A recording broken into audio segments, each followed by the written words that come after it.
चलिए अब रुक करते हैं छत्तीसगढ़ की खबरों को और सबसे पहले बात कर लेते हैं राजधानी रायपुर लोकसभा क्षेत्र की, जहां से सांसद निर्वाचित होने के बाद बृजमोहन अग्रवाल ने आखिरकार सोमवार को विधायक पद से अपना इस्तीफा दे दिया है। उन्होंने विधानसभा अध्यक्ष डॉक्टर रमन सिंह के निवास जाकर अपना इस्तीफा सौंपा है। 8 बार रायपुर के विधायक रहे बृजमोहन अग्रवाल इस्तीफा देते हुए भावुक नजर आए।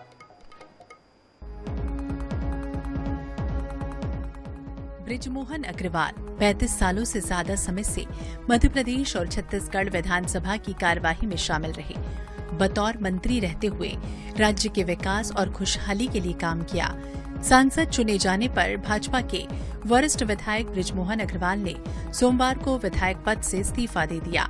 इस्तीफा देने के दौरान बृजमोहन अग्रवाल बेहद भावुक नजर आए। 35 सालों में विधानसभा में काम करते हुए अगर मेरे काम से, मेरे व्यवहार से, मेरे कृत्य से किसी को कोई कष्ट हुआ है तो उसके लिए मैं सबसे क्षमा मांगता हूं और एक नई पारी की शुरुआत में सबके सहयोग, सबका प्रेम, सबके आशीर्वाद, सबके अपनेपन की उम्मीद करता हूं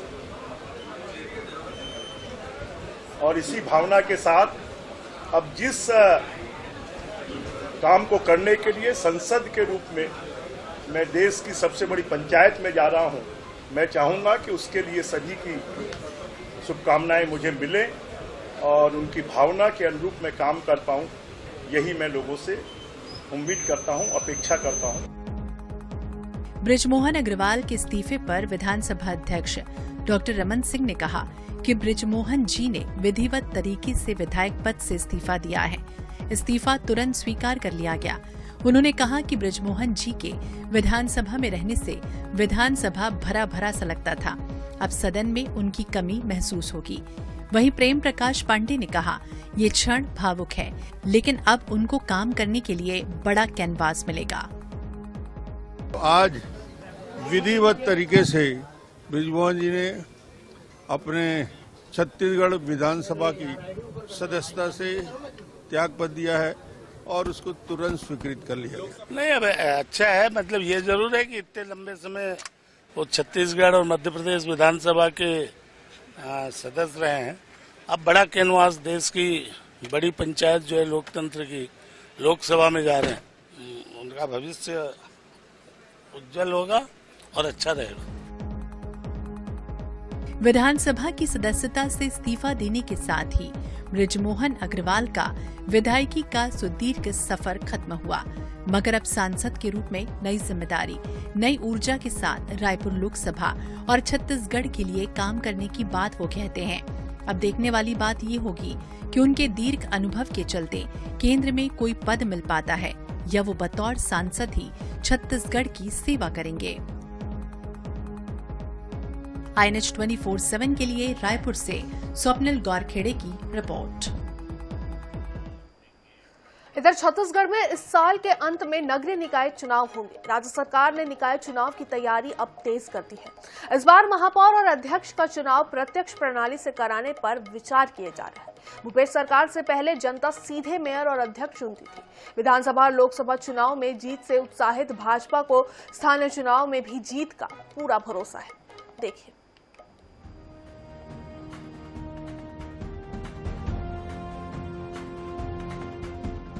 छत्तीसगढ़ के 14 नगर पालिका निगमों, 48 नगर पालिकाओं और 122 नगर पंचायतों में चुनाव की आहट अब सुनाई देने लगी है। राज्य गठन के बाद से नगरीय निकाय चुनाव में जनता पार्षद के साथ ही महापौर और अध्यक्ष के लिए भी वोट देती थी। साल 2019 में कांग्रेस सरकार ने अप्रत्यक्ष प्रणाली से चुनाव कराया। इस तरह पार्षदों ने अध्यक्ष और महापौर चुने। अब भाजपा सरकार प्रत्यक्ष प्रणाली से मेयर और अध्यक्ष का चुनाव कराने की तैयारी कर रही है। इसके लिए परिसीमन की प्रक्रिया तो पहले ही प्रारंभ कर दी गई है, तो वहीं भाजपा के अधिकतर विधायकों ने प्रत्यक्ष चुनाव पर अपनी सहमति भी दे दी है। ऐसे में ये माना जा रहा है कि अब जनता ही अपने मेयर और अध्यक्ष चुनेगी। लोगों से राय ले रहे हैं और राय शुमारी कर रहे हैं और सरकार इस पर बहुत जल्दी निर्णय करेगी कि सीधा चुनाव कराएंगे या पिछली बार जैसे हुआ था वैसा। तो सब लोगों से बातचीत करके सरकार इस पर बहुत जल्दी निर्णय करेगी। नगरीय निकाय चुनाव की प्रारंभिक तैयारी हमने प्रारंभ कर दी है। वार्डों का परिसीमन का निर्देश जिला कलेक्टरों को दिया है। देखिए, पिछली सरकार ने जो नियम बनाए थे वो बहुत अच्छा नियम था, लेकिन अब जो नई सरकार आती है उसकी अपनी प्रायोरिटी रहती है और सबसे पहले तो जनता के हितों का ध्यान रखना है। और जिस तरह से मुख्यमंत्री का चुनाव विधायकगण करते हैं उसी तरह पार्षदगण अध्यक्ष का या महापौर का चुनाव करते थे। ये प्रजातांत्रिक प्रक्रिया है। परंपरा को बदलने जा रही है। पिछली सरकार ने ही अप्रत्यक्ष प्रणाली से चुनाव चालू करवाया था, यह सरकार सीधे चुनाव कराने जा रही है। इसका मतलब यह है कि सरकार के अंदर डर समाया हुआ है। उसे नहीं लगता है कि पूरे पार्षद उसकी बड़ी संख्या में जीत के आएंगे। छत्तीसगढ़ में भाजपा 2 बड़ी जीत से उत्साहित है, जबकि कांग्रेस लगातार 2 बड़ी हार से हताशा में है। ऐसे में निकाय चुनाव में भाजपा जहां अपने परफॉर्मेंस बनाए रखने पर फोकस करेगी, तो वहीं कांग्रेस के सामने प्रत्यक्ष प्रणाली से भी अपने मेयर और अध्यक्षों को जिताने की चुनौती होगी। रायपुर से INS 24/7 के लिए गौरव शर्मा की रिपोर्ट। तो छत्तीसगढ़ में कांग्रेस को विधानसभा के बाद लोकसभा में भी हार का सामना करना पड़ा है। लोकसभा में हार के बाद एक बार फिर कांग्रेस के भीतर समीक्षा की मांग उठने लगी है, लेकिन पार्टी बैठक नहीं बुला रही है। जबकि भाजपा ने जीत के बावजूद बैठकें की, एकमात्र सीट में हार के कारणों को भी समझा, लेकिन कांग्रेस हार के बावजूद समीक्षा का साहस नहीं जुटा पा रही है।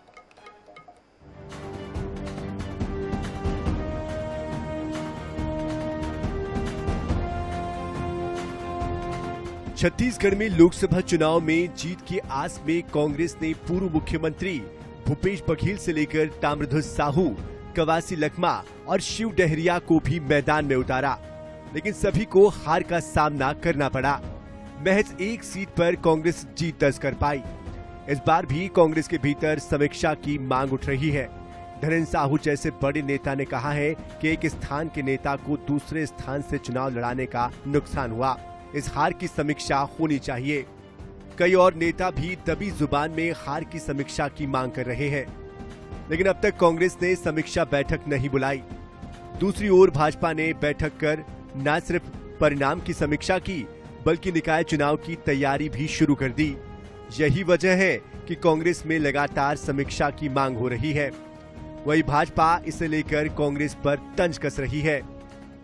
नहीं, देखिए, हम लोगों ने अपने पार्टी के उच्च नेताओं तक अपनी भावनाओं को रखा है कि निश्चित तौर पर इतनी बड़ी हार हुई है तो उसकी समीक्षा हमारे कांग्रेस के भीतर भी होनी चाहिए, और इसमें कहीं किसी के प्रति कोई दुर्भावना की बातें नहीं होती है। समीक्षा का मतलब ये होता है कि आखिर हम लोगों से कहाँ चूक हुई, कैसे चूक हुई, क्यों हुई, किसके द्वारा हुई, ये सारी बातों पर हम लोग जा सके और भविष्य में इस तरह की पुनरावृत्ति गलतियों की ना हो सके।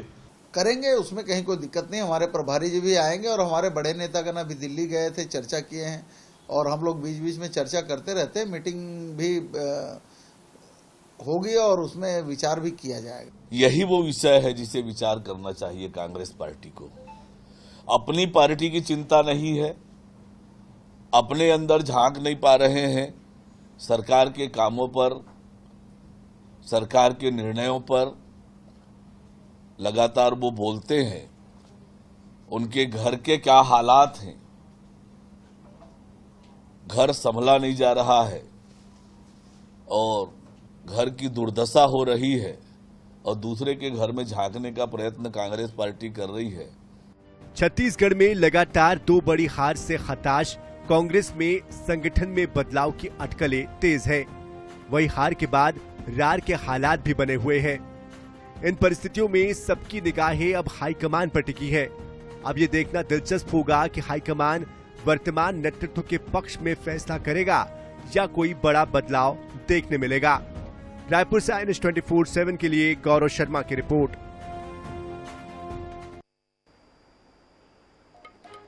इधर रायगढ़ में आयुष्मान भारत योजना पटरी पर नहीं आ पा रही है। जिले में अभी भी 2 लाख से ज्यादा हितग्राही आयुष्मान कार्ड से वंचित है। राज्य शासन ने 31 मई तक हर हाल में 100% कार्ड बनाने के निर्देश दिए थे, लेकिन 80% हितग्राहियों के ही कार्ड बन पाए हैं।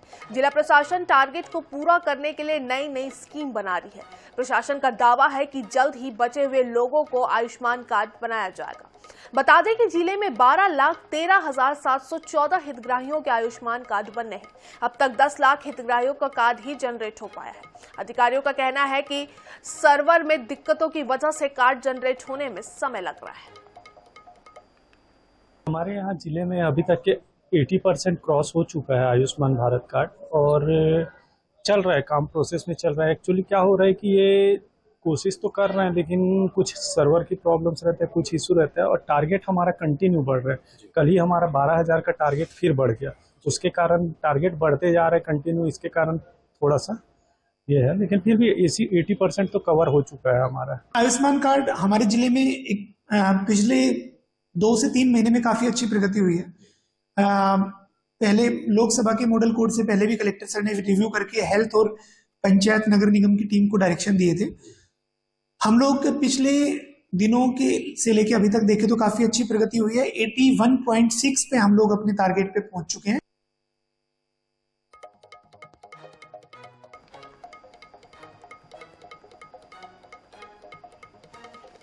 खबरों में आगे बढ़ते हुए चलिए अब बात करते हैं छत्तीसगढ़ में जंगली हाथियों की मूवमेंट के, जिससे किसानों और ग्रामीणों को भारी नुकसान होता है। लेकिन अब हाथियों की सटीक जानकारी के लिए वन विभाग ने एलिफेंट ऐप लॉन्च किया है। इस ऐप की खास बात यह है कि इससे 1000 किलोमीटर तक के हाथियों के लोकेशन की सटीक जानकारी मिल सकेगी, जिससे हाथियों की ट्रेसिंग और जान माल के नुकसान से बचने में मदद भी मिलेगी।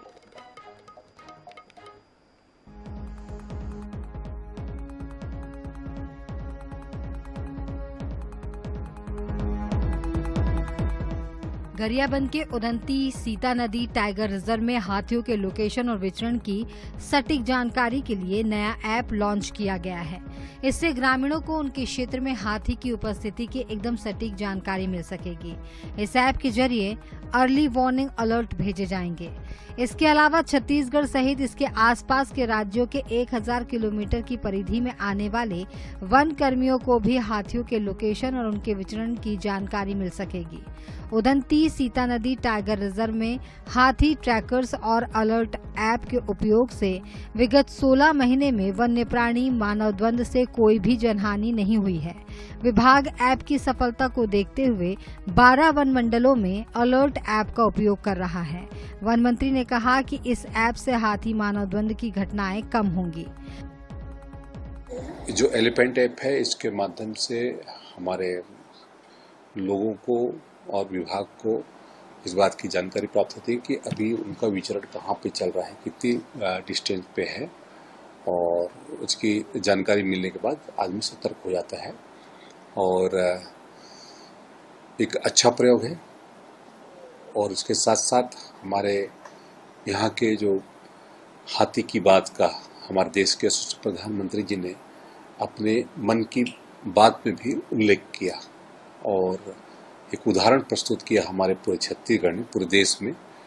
तो स्वाभाविक है कि इससे हमारे जनधन की हानि बहुत कम हो सकेगी।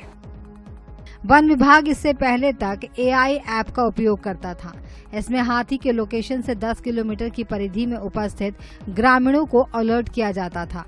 तब ऑटोमेटेड मोबाइल कॉल, SMS और WhatsApp मैसेज भेजा जाता था। अब इस नए प्रयोग के सफल होने पर सटीक जानकारी अर्ली वार्निंग सिस्टम के माध्यम से भेजी जा सकेगी, जिससे प्रशासन और ग्रामीण उचित कदम उठा सकेंगे। वहीं ऐप के जरिए एकत्रित डाटा से हाथी रहवास स्थलों को चिन्हांकित कर तालाब, वृक्षारोपण और चारागाह भी बनाया जा सकेगा, जिससे हाथियों को जंगल तक सीमित रहने में मदद मिलने की उम्मीद है। अगर ऐसा हुआ तो हाथी मानव टकराव की घटनाओं में भी कमी आएगी। रायपुर से INH 24/7 के लिए स्वप्निल गौरखेड़े की रिपोर्ट। और इसी बीच अंबिकापुर से खबर सामने आते हुए जहां राजस्थान से छुड़ाए गए बंधक बने नाबालिग मजदूर, प्रशासन ने 4 नाबालिग मजदूरों को कराया मुक्त। राजस्थान के सवाई माधोपुर के पास बनाया गया था बंधक, अधिक मजदूरी का लालच देकर ले जाया गया था राजस्थान। परिजनों ने प्रशासन से लगाई थी मजदूरों को छुड़ाने की गुहार। प्रशासन की पहल से सकुशल घर लौटे हैं नाबालिग। कृषि मंत्री ने भी मजदूरों से मुलाकात की है, तो नाबालिगों को ले जाने वालों के खिलाफ कार्रवाई के निर्देश भी दिए गए हैं। तो कृषि मंत्री ने भी मजदूरों से मुलाकात की है, इसके साथ ही साथ नाबालिगों को ले जाने की और दोषियों पर सख्त कार्रवाई करने के निर्देश भी दिए हैं। अंबिकापुर से हमारे संवाददाता संतोष कश्यप हमारे साथ जुड़ चुके हैं। संतोष, बहुत अच्छी बात है कि 4 नाबालिग मजदूरों जो बंधक बना लिए गए थे उनको वापस छुड़ा लिया गया है, वापस ले आया गया है। कृषि मंत्री ने भी मुलाकात की और सख्त कार्रवाई के निर्देश भी दिए हैं। कहां से ये पूरा मामला शुरू हुआ, आखिर कैसे ये नाबालिग जो है वो राजस्थान पहुंच गए, किन लोगों ने इन्हें बंधक बनाया? जी बिल्कुल, देखिए सरगुजा जिले में बात करें तो ऐसे कई क्षेत्र हैं, मैनपाट हैं और भी ऐसे कई क्षेत्र हैं जहां पर जो नौकरी अधिक मजदूरी दिलाने का लालच देने के लिए दलाल बहुत ज्यादा सक्रिय हैं और यही कारण है कि जो नाबालिग बच्चे थे उन्हें अधिक मजदूरी दिलाने का लालच देकर जो दलाल हैं वो राजस्थान ले गए थे और जहां पर 4 नाबालिग जो मजदूर थे उन्हें बंधक बना लिया गया था। परिजनों ने इसकी शिकायत प्रशासन से की थी और प्रशासन ने तत्काल इस पर एक्शन लेते हुए राजस्थान से 4 नाबालिग मजदूरों को छुड़ा कर अंबिकापुर लेकर पहुंची, जहां पर कृषि मंत्री रामविचार नेताम ने भी नाबालिग मजदूरों से मुलाकात की है और उनसे बात की। उसके बाद जिला प्रशासन को भी निर्देशित किया है कि ऐसे जो दलाल हैं जो नाबालिगों को बहला फुसलाकर अधिक मजदूरी का लालच देकर गुमराह करके बाहर दूसरे राज्यों में मजदूरी कराने ले जाते हैं, ऐसे लोगों पर कार्रवाई हो। बहरहाल ये कोई पहला मामला सरगुजा जिला में नहीं है जब मजदूरों को वापस लाया गया हो। ऐसे कई मामले निकलकर सामने आए हैं जहां पर ये देखा गया है कि जो दलाल हैं, जो क्षेत्र के जो लोग हैं, नाबालिग जो हैं, उन्हें अधिक मजदूरी दिलाने का लालच देकर बाहर ले जाया जाता था। लेकिन अब कृषि मंत्री रामविचार नेताम ने भी इसे संज्ञान में लिया है, जिला प्रशासन को निर्देश भी दिया है। बहरहाल देखना, 4 मजदूर तो वापस आ गए हैं, लेकिन और जो मजदूर अलग अलग क्षेत्रों में जो फंसे होते हैं और जो दलाल इनके बीच में जो सक्रिय रहते हैं उन पर क्या कार्रवाई होगी। जी बिल्कुल संतोष, लेकिन आपसे एक और चीज समझने की कोशिश करेंगे। कहीं ना कहीं इस क्षेत्र में जैसा कि आपने बताया जागरूकता की कमी है, क्योंकि नाबालिगों को काम के लिए भेजना, नाबालिगों से काम करवाना वो तो बहुत बड़ा जुर्म है ही, लेकिन नाबालिगों को काम के लिए भेजना, भले उनके परिवार वाले ही भेज रहे हैं, लेकिन कहीं ना कहीं उस क्षेत्र में जागरूकता की कमी तो है ही। जी बिल्कुल, देखिए जो सरगुजा जिला अंचल है, ऐसे कई क्षेत्र हैं जहां पर जागरूकता का अभाव यहाँ पर देखा जाता है। ग्रामीण क्षेत्र अधिकतर है सरगुजा जिले में और रोजगार के अवसर भी उन क्षेत्रों में कम होते हैं। साथ ही जो नाबालिग हो या अन्य जो लोग होते हैं, उन्हें जिस प्रकार से दलाल जो है जो क्षेत्र में सक्रिय रहते हैं, उन्हें अधिक लालच, जो रुपए कमाने का जो लालच देते हैं, उस चक्रव्यूह में जो क्षेत्र के लोग हैं वो फंस जाते हैं। यही कारण है कि नाबालिग हो, महिला हो, पुरुष हो, वो इनके चंगुल में फंसने के बाद दूसरे राज्यों में जाकर बंधक बन जाते हैं। ऐसे कई मामले आईएनएच के माध्यम से भी उठाए गए हैं। एक बार और भी मैनपाट का मामला उठाया गया था आईएनएच के माध्यम से। जब हमने मजदूर को छुड़ाने की बात जब सामने आई थी तो मुख्यमंत्री विष्णुदेव साय ने भी इस मामले में संज्ञान लिया था। तो ऐसे कई मामले निकलकर सरगुजा जिले में सामने आते रहते हैं। बहरहाल अब सरकारें भी बदली हैं और जिस प्रकार से अब मंत्रियों के जिला प्रशासन को निर्देश मिल रहे हैं कि जो मजदूरों को बहला फुसला कर जो एजेंट बाहर ले जाते हैं, उन पे अब शिकंजा कसा जाएगा। जी तो बिल्कुल, कृषि मंत्री ने मजदूरों से मुलाकात करते हुए कड़ी कार्रवाई के निर्देश भी दिए हैं। तमाम जानकारी के लिए संतोष बहुत बहुत शुक्रिया। खबरों में आगे बढ़ते हुए चलिए अब बात करते हैं बलौदाबाजार घटना की, जिसके विरोध में कांग्रेस का प्रदर्शन है। आज आपको बता दें, सभी जिलों में कांग्रेस नेता आज देंगे 1 दिवसीय धरना। रायपुर में पीसीसी चीफ दीपक बैज, पूर्व सीएम भूपेश बघेल शामिल होंगे। वहीं कोरिया जिले में नेता प्रतिपक्ष डॉक्टर चरणदास महंत शामिल होंगे। सभी जिलों में वरिष्ठ नेताओं की मौजूदगी में प्रदर्शन होगा। धारा 144 की वजह से बलौदाबाजार में नहीं होगा प्रदर्शन। तो बलौदाबाजार में जिस तरीके से पिछले दिनों घटना हुई थी, हिंसा हुई थी प्रदर्शन के दौरान, उसको लेकर आज कांग्रेस प्रदेश व्यापी प्रदर्शन करने वाली है। सभी जिलों में कांग्रेस के नेता कार्यकर्ता जो है प्रदर्शन करेंगे। रायपुर की बात करें तो यहां पीसीसी चीफ दीपक बैज और पूर्व सीएम भूपेश बघेल शामिल होंगे। वहीं कोरिया में नेता प्रतिपक्ष डॉक्टर चरणदास महंत शामिल होंगे। सभी जिलों में वरिष्ठ नेताओं की मौजूदगी में यह प्रदर्शन होने वाला है, लेकिन बलौदाबाजार में यह प्रदर्शन नहीं होगा क्योंकि बलौदाबाजार में इस वक्त धारा 144 लागू है। बात करेंगे राजधानी रायपुर की ही, जहां बृजमोहन अग्रवाल का विधायक पद से इस्तीफा के बाद रायपुर दक्षिण विधानसभा सीट रिक्त। विधानसभा सचिवालय ने दक्षिण सीट को रिक्त घोषित किया। निर्वाचन आयोग को भेजी जाएगी सीट रिक्त होने की सूचना। कल ही बृजमोहन अग्रवाल ने विधायक पद से दिया है इस्तीफा। तो 6 माह के भीतर रायपुर दक्षिण सीट पर चुनाव होगा। तो 6 माह के भीतर अब वापस से रायपुर दक्षिण सीट पर चुनाव होंगे। बृजमोहन अग्रवाल ने विधायक पद से इस्तीफा दे दिया है, जिसके बाद अब रायपुर दक्षिण विधानसभा सीट रिक्त है।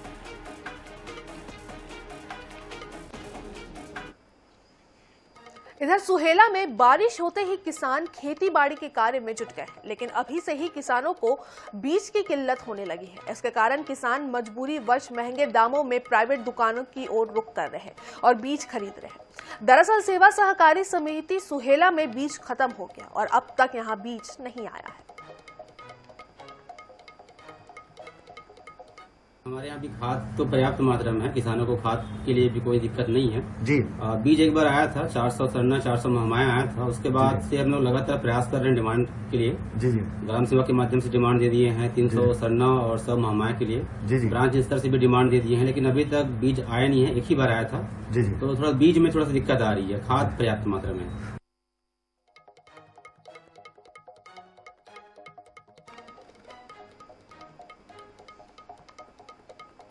तो बीज की किल्लत से किसान परेशान है। किसान निजी दुकानों से बीज खरीद रहे हैं।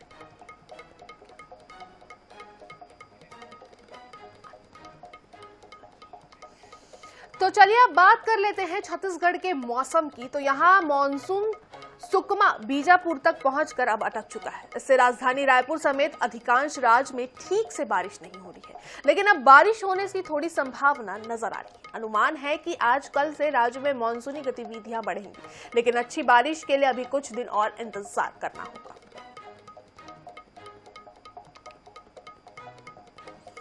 सुकमा बीजापुर में मानसून आकर अटक गया है। बस्तर में भी जमकर बारिश नहीं हुई है। मानसून के सक्रिय होने का इंतजार अब सबको है, क्योंकि इस साल जिस कदर गर्मी का कहर देखने को मिला है, उसके बाद अब सभी को मानसून का इंतजार है। सभी गर्मी से अब राहत चाह रहे हैं। हालांकि ये अनुमान लगाया जा रहा है या कि आज या कल में मानसून जो है वो दस्तक दे सकता है, लेकिन राजधानी सहित छत्तीसगढ़ के कई जिलों में मानसून इस बार लेट है। अच्छी बारिश के लिए अभी और इंतजार करना होगा।